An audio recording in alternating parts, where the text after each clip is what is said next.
Fala aí, pessoal, estamos iniciando a aula de hoje. Espero que esteja tudo bem com vocês, todo mundo se cuidando, ficando dentro de casa o máximo possível aí, evitando fazer aglomerações, para que tudo comece a melhorar e em breve possamos ter aí nossas aulas presenciais.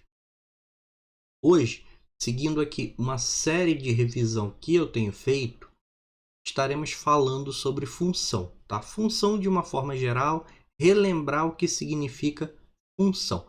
Depois a gente relembra alguns tipos de função.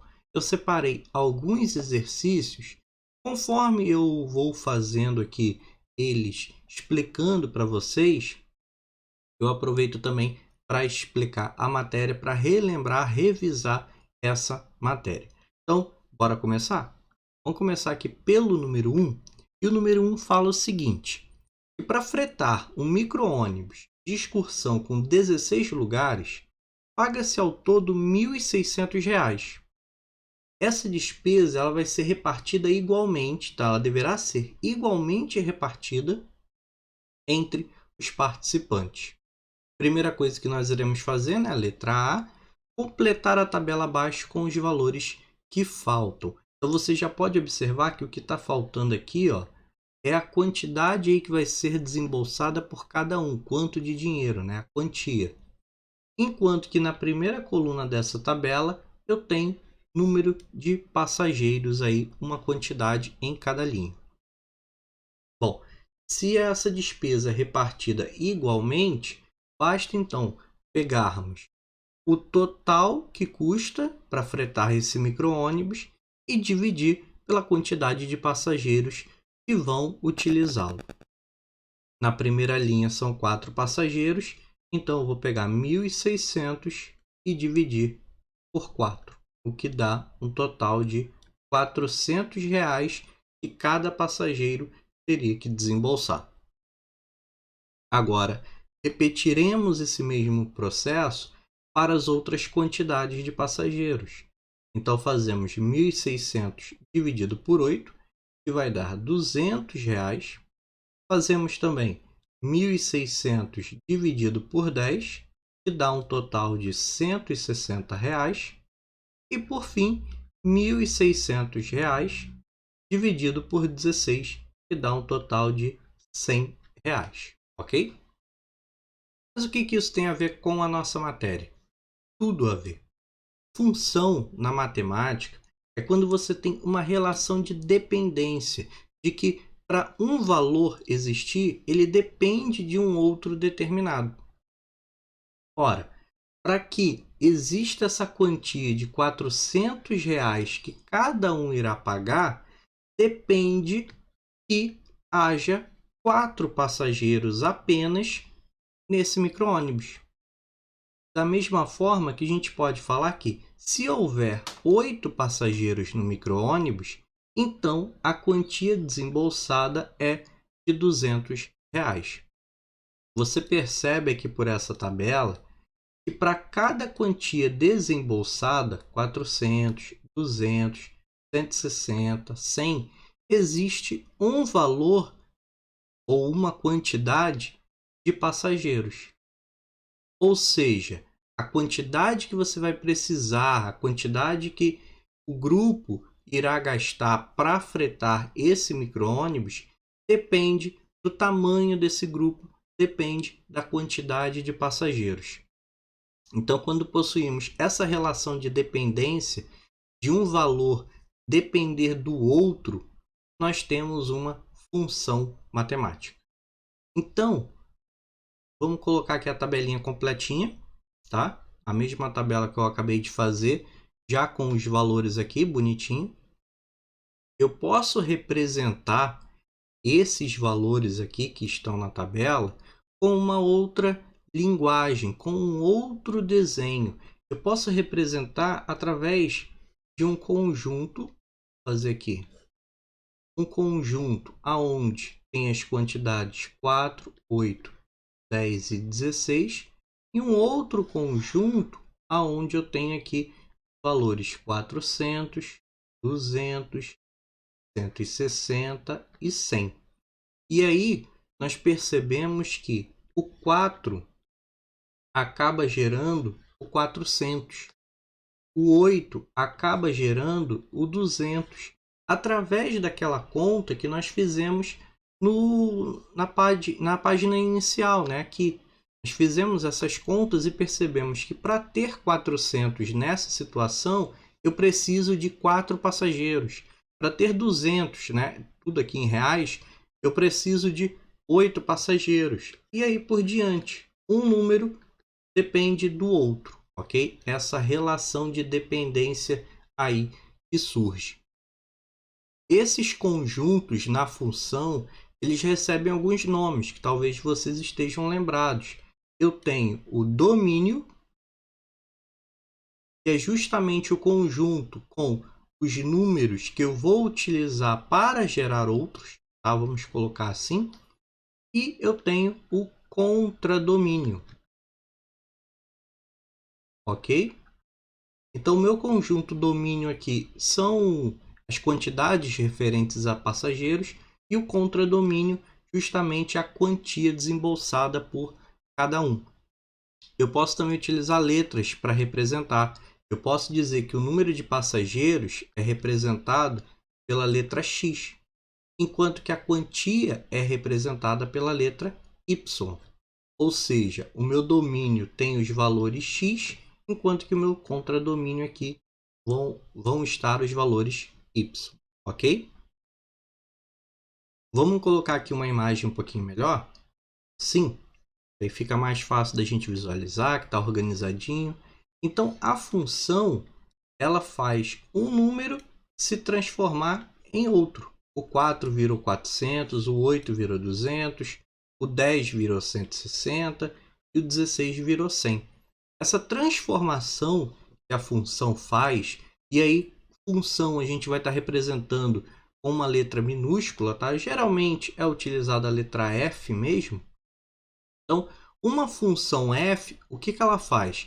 Ela pega um número de um conjunto, vamos dizer que esse conjunto seja dos números reais, e transforma em um outro número que pertence a algum outro conjunto. Vamos supor aqui que ela transforma em um número que também pertence ao conjunto dos números reais.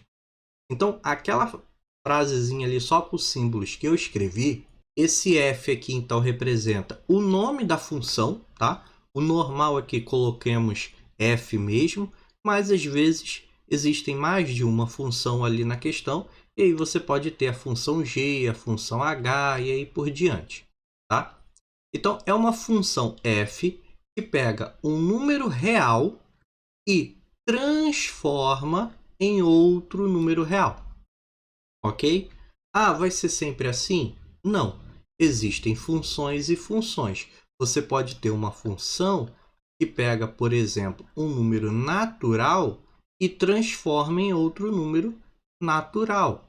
Você pode ter uma função que pega um número real e transforma em outro número real. Eu já fiz ali, então em um número inteiro. Tá? Isso vai variar de função para função. Existem muitas funções aí. Então, eu só estou exemplificando para vocês, explicando o que significa esse termo aqui, que ele vai aparecer com muita frequência quando lidamos com função, ok? Então, já relembramos até aqui que função é uma relação de dependência. Função, ela pega o número de um conjunto e transforma ele em outro número, em outro conjunto. Você tem o domínio, que é o número que você vai, vamos colocar assim, pegar para fazer a transformação. E você tem o contradomínio, que é o número gerado depois dessa transformação. Mas que transformação é essa que eu tanto falo? Essa transformação significa que o seu número passou por uma série de operações. Somou, multiplicou, dividiu. Aí vai depender de cada situação. Aqui no nosso caso, o que aconteceu com esse número 4 aqui? Ele dividiu o 1.600. Então, ele serviu para eu repartir o 1.600 em 4 partes. Tá? Então, foi essa operação, foi dessa forma aí que eu fiz a transformação. De uma forma geral, nós podemos colocar o seguinte: aqui é o conjunto de valores x, as nossas variáveis. E aqui é o nosso conjunto de valor y, os nossos resultados depois dessas operações. Se esses valores aqui são x, em todas as contas aqui eu fiz 1.600 dividido pelo valor que está ali naquele conjunto. O que significa? Que se eu tivesse aqui um elemento x, eu iria fazer o que com esse x? 1.600 dividido por x. Não é isso que eu estou fazendo aqui em todas elas? Dividir por 4, dividir por 8, dividir por 10 e dividir por 16. Então, se eu tivesse um número x, eu iria pegar 1.600, dividir por x. Isso daqui iria gerar um novo número que eu vou chamar de número y, ok? Repara que eu dei uma pausa em falar número x, número y, porque sabemos que x e y são letras. Mas nesse caso, o x está representando um número e o y também está representando um número, ok? Vamos avançar aqui, porque senão a gente fala tudo e não continua o exercício. É bom continuar o exercício, os exercícios, para não só revisar tudo aqui de uma vez, ficar mais claro em outras questões. Continuando então, a letra B pede que escreva a lei que relaciona a quantia que cada um deverá desembolsar em função do número de passageiros. A lei é justamente o que a gente costuma utilizar muito em diversas áreas, que é uma fórmula. É uma fórmula que vai pegar um valor x e transformar em um valor y. Como é que vai ficar essa fórmula? A gente já olhou mais ou menos na tela anterior, mas vamos fazer aqui agora direitinho com esse espaço. Vamos supor que a quantia que cada um deverá desembolsar é o meu valor y. E o número de passageiros é o meu valor x. Ou seja, a quantia que cada um vai desembolsar y, ela foi dada através de que operação que nós fizemos? Do 1.600 dividido por x. Essa, então, é a lei que relaciona a quantidade que vai desembolsar com o número de passageiros. Se vocês prestarem bem atenção, tudo que nós fizemos aqui é sempre envolvendo essa conta. Só que no lugar do x, colocamos um número, calculamos e aí vimos qual seria o valor do y.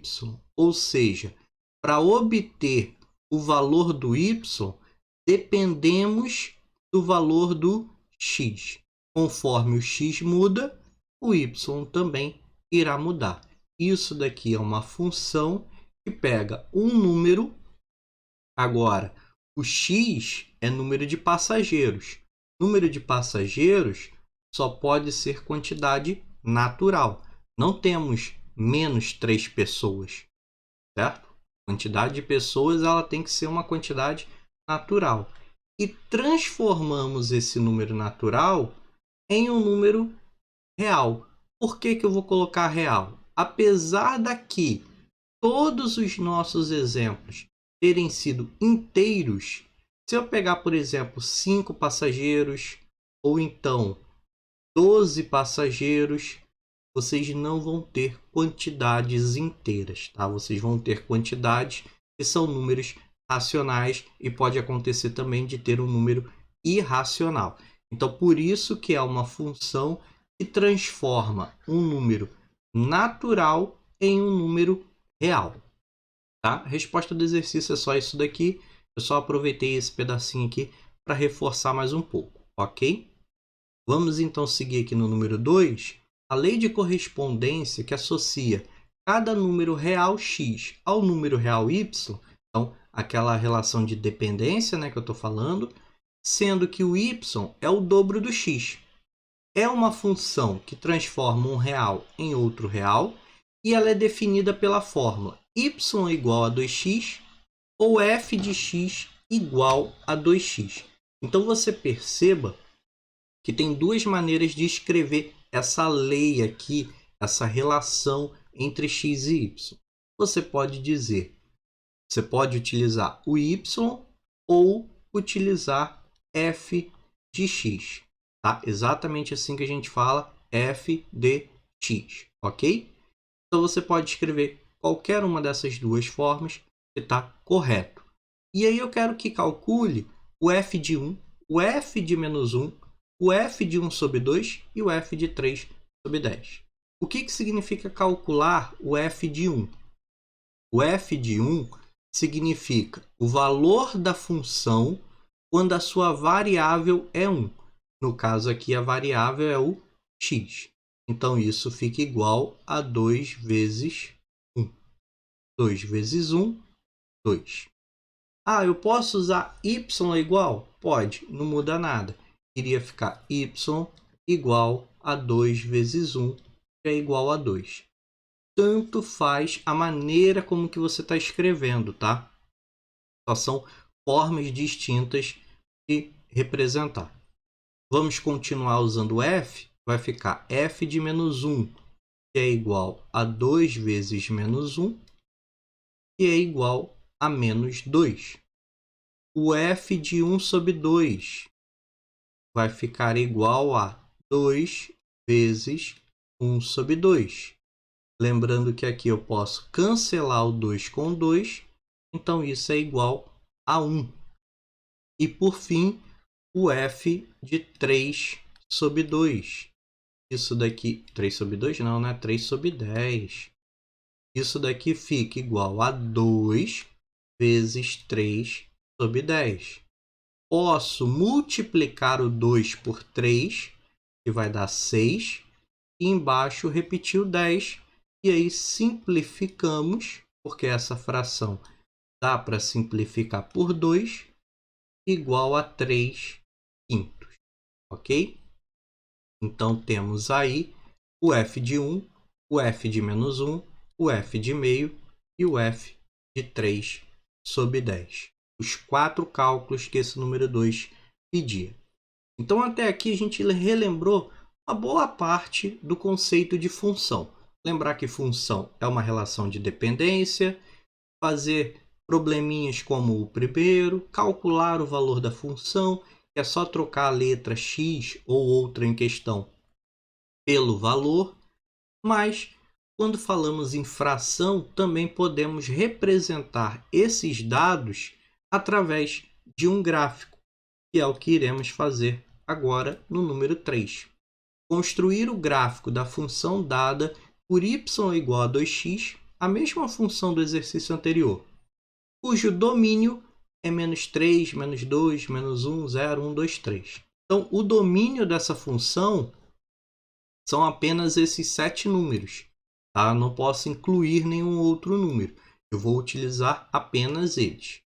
Qual que é a nossa ideia? Monta uma tabela. Tá? Então, você vai lá, faz. Vou fazer só um rascunho aqui, tá? Depois eu coloco uma tabela melhor. Monta uma tabela, onde uma coluna você vai colocar os valores de x. Então, por exemplo, x sendo menos 3. E na outra coluna, o valor da função, que aí é y igual a 2x. Ou, se você quiser, ao invés de colocar y, você pode colocar f de x. Mas como no primeiro exercício, no exercício anterior, nós usamos f de x, aqui eu vou utilizar y, só para a gente se habituar a escrever das duas formas, tá? Então, para calcular o valor aqui, é só eu fazer 2 vezes, vou trocar a minha variável x pelo menos 3. Isso daqui é igual a menos 6, ok? E aí você vai fazer a mesma coisa com todos os outros valores. Com o menos 2, com o menos 1, com o 0, com o 1, com o 2, com o 3 e terminar de preencher essa tabela. Eu já vou terminar de preencher a tabela direto, porque esses valores aqui conseguimos fazer de cabeça bem rapidinho. Mas, se você quiser dar uma pausa, tentar preencher a tabela e depois continuar no exercício, é altamente recomendável para você fazer isso. Então temos aqui agora a tabela com todos os valores, né, do menos 3 ao 3 e o valor de y também já calculados. O que iremos fazer com esses valores? Iremos construir o gráfico da função. E como é que se constrói o gráfico da função? Utilizando o plano cartesiano. Lembram do plano cartesiano? Plano cartesiano é quando você tem aqui dois eixos, um eixo que a gente chama de y e um eixo que nós chamamos de x, sendo que o eixo y é o da vertical e o eixo x é aqui na horizontal, e eles são perpendiculares, ou seja, eles formam um ângulo reto aqui no cantinho, tá? E aí nós marcamos com o mesmo espaço de um número ao outro. Então, por exemplo, aqui batendo de olho, vamos dizer que aqui é o 0, o encontro. Dá um espacinho para o 1. Se você está com uma régua com as medidas, você vai fazer seu gráfico quase perfeito, com as medidas tudo certinho. Eu não peguei régua aqui nem nada, então eu estou marcando aqui de olho. Essa mesma distância aqui, eu vou tentar marcar para dar o 2 aqui. Um pouquinho maior, talvez. E aí você marca o 3 e aí por diante. Você faz a mesma coisa do outro lado, só que no sentido negativo, né? Menos 1, menos 2. E a mesma coisa no y. 1, 2, para baixo negativo, menos 1 e continua. Menos 2 e aí por diante. Você aumenta a sua reta o quanto for necessário. No nosso caso aqui, nós precisamos de y menos 6 e 6. É o menor e o maior valor. Então, a minha reta aqui precisa crescer até o 6, no mínimo, e para baixo até o menos 6. No x, eu vou precisar que vá aqui para a esquerda até o menos 3 e que vá para a direita até o 3. Vamos fazer mais, não perfeito, mas um pouquinho melhor do que só no rascunho. Vamos colocar então, vamos apagar aqui esses rabiscos e vamos colocar então o plano cartesiano mais bonitinho para marcarmos os pontos. Assim, tá? Então tá pequenininho, mas é porque a escala é muito grande, mas vai dar para vocês se orientarem. Como é que eu marco os pontos no plano cartesiano? Primeiro x, depois y. X na horizontal, y na vertical. Então, menos 3 e menos 6, ó, menos 3 do x está aqui. Menos 6 do y está aqui. Você pode fazer uma linha tracejada. No caso aqui do meu já está, né? Vocês já podem perceber que é todo quadriculado. E marcar o ponto aonde esses tracejados aqui se encontram. Temos ali então o nosso primeiro ponto. Eu vou apagar aqui porque como já está quadriculado, não precisa reforçar. E vai fazer a mesma coisa com todos os pontos. Aqui, ó, uma observação, né? Ponto de encontro 0, 0. Pronto, marquei todos os pontos. Vou só apagar esse rabisquinho aqui que eu tinha feito em cima dos números. Todos os pontos marcados. Vou só fazer uma observação que não tem nome para ponto, por isso que não preciso colocar ponto A, ponto B, ponto C. Aqui a gente não precisa utilizar isso, é para fazer apenas um gráfico, ok? Com todos os pontos marcados, acabou isso o gráfico? Não, o gráfico nós desenhamos em cima do plano cartesiano. Isso que fizemos até aqui é só orientações para fazer o desenho do gráfico. O desenho do gráfico mesmo de verdade é quando você liga todos os pontos. Eu vou tentar aqui ligar um pouquinho esses pontos, tá? Eu estou sem régua nem nada, então vai ficar um pouquinho torto. Mas ligando aqui todos os pontos, vou crescer um pouquinho mais para cá, temos agora sim o desenho do gráfico dessa função y igual a 2x.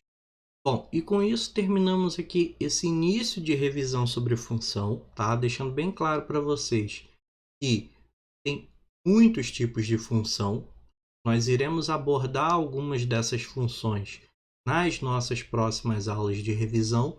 Então, se ficou algum problema, se você achou alguma coisa assim que não está tão claro, pode ser que seja solucionado nas nossas próximas aulas. Mas, de todo modo, manda mensagem, pergunta, questiona aí o que você ficou com dúvida, onde ficou com dúvida, o que está meio confuso, e eu tento solucionar as dúvidas de vocês o mais breve possível.